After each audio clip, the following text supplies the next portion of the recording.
Hi, Lyssa here. Today I want to talk about the ICF Core Competency number 4, Cultivates Trust and Safety. This is based on the new updated PCC, or actually on the updated ICF Core Competencies, and I'm going to walk through it with the lens of the PCC markers. So the definition of Cultivates Trust and Safety is partners with the client to create a safe, supportive environment that allows the client to share freely, maintains a relationship of mutual respect and trust.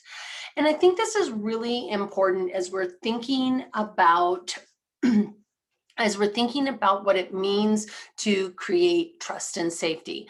I think a lot of times for coaches, what we think is if we're really nice and we're really empathetic and have a lot of just goodwill for our clients, that we're demonstrating trust and safety. And I would say yes. And there's some other indicators that indicate trust and safety is there.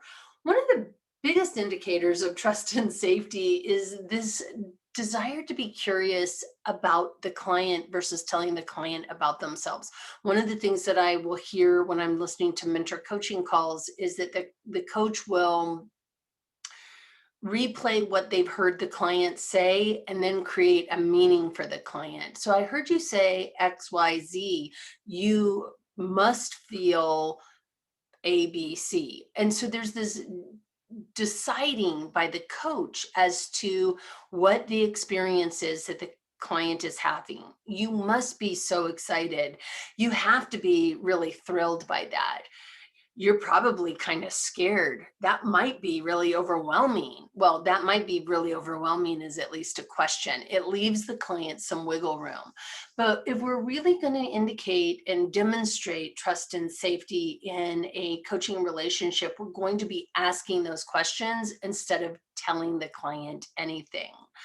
We're going to really show respect for and demonstrate that respect for their sense of self, for their perceptions about things, even if we disagree with them, for their style, for the language that they use. We're going to adapt ourselves to the client. We're going to acknowledge and respect their unique talents. And we're going to, when we hear big, powerful awarenesses or insights, we're going to stop and acknowledge that. I really sort of see it this way. There's that parable of a tree falls in a forest and nobody's there to hear it. Did it make a sound? And often trust and safety falls into this realm. If a client says something and has a powerful awareness or insight about something, and the coach doesn't go, whoa, hold on a second. What did you just hear yourself say?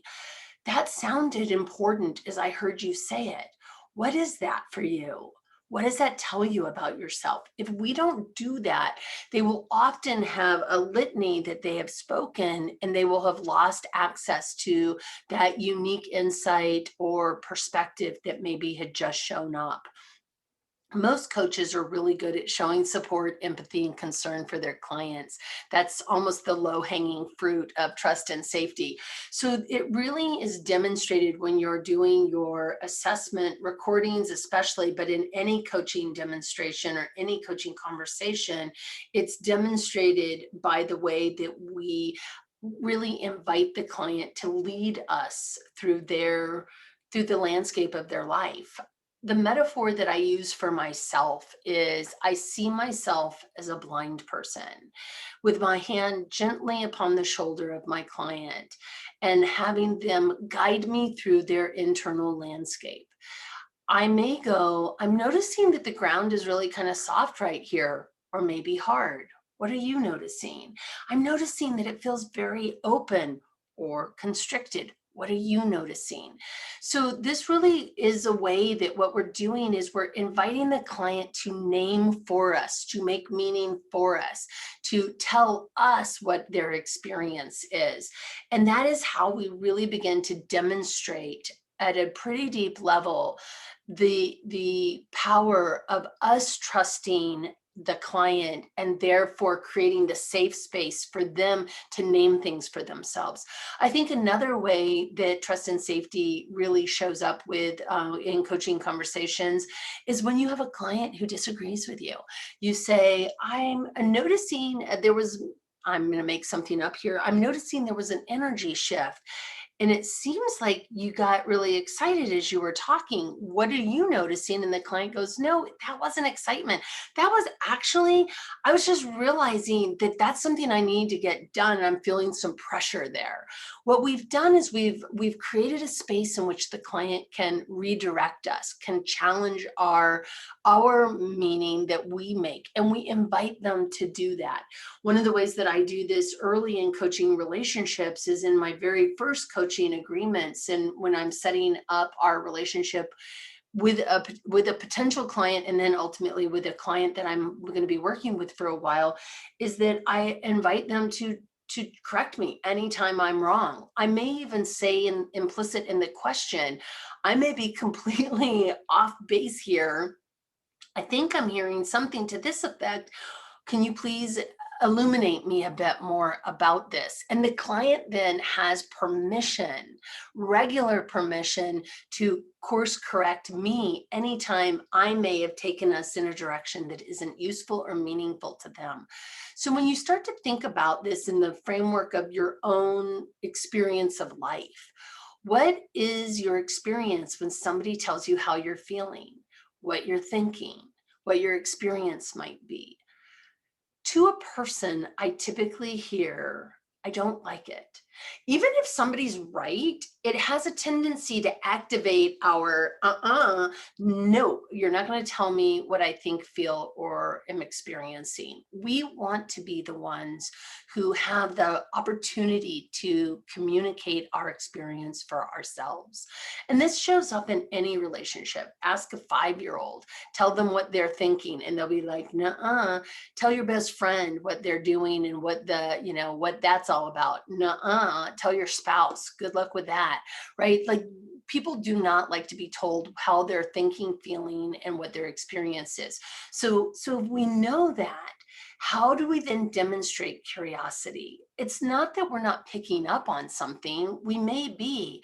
So how do we ask it as an open-ended question so that we invite the client to a deeper exploration into what is going on for them?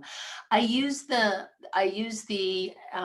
mnemonic of entrust, where what I'm saying is we explore and ask for directions from the client. We want them to lead us in the direction that the conversation needs to go.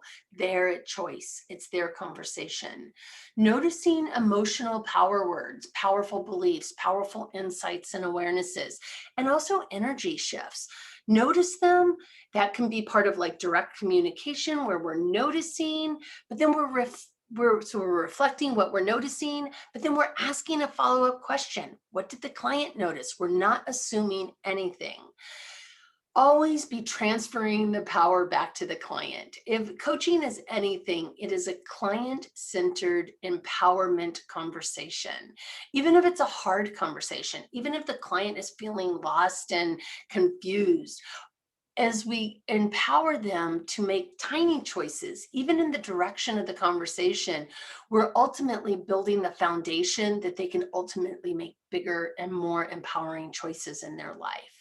Reflect their genius as it shows up. That's that tree in the forest. When I hear a client saying something really important, I'm like, whoa, slow down. What did you just hear yourself say there? That sounded so powerful. Unhook from the outcome. I think when I look at mentor coaching conversations, when I'm listening to coaching, one of the biggest hooks that I see is that coaches are really wanting to provide value to the client, and will sometimes have like a laser focus towards an outcome. We're going to get you here. We're going to get you the tools. We're going to solve this problem. But we're only ever coaching our client's relationship to the situation. None of us has control over the situation itself. So we need to stay focused and unhook from the outcome, but stay focused on our radical curiosity. What is still between where we are now and where you said you wanted to be by the end of this conversation? What would be the next place we need to explore that would be useful in supporting you to get to what you said you wanted by the end of this conversation? Savoring the client's wins, savoring their insights, and then trust that your client is whole, capable, resourceful, and creative.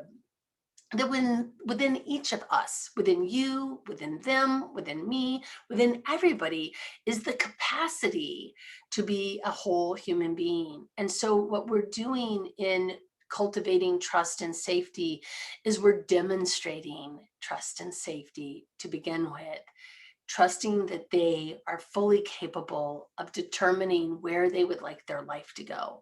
Even if they're confused, even if they feel lost, even if they feel stuck, that the answer still resides within them. And so play with that. And again, going back to when in doubt, ask the client.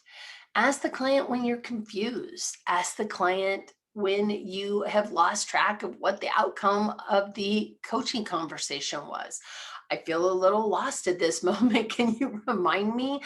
My understanding is we were going here, but maybe that doesn't still fit. Ask those questions. Allow the client to direct you where they need you to go. Well, I hope this was useful, and come back for more ICF Core Competency videos at a later date. Cheers.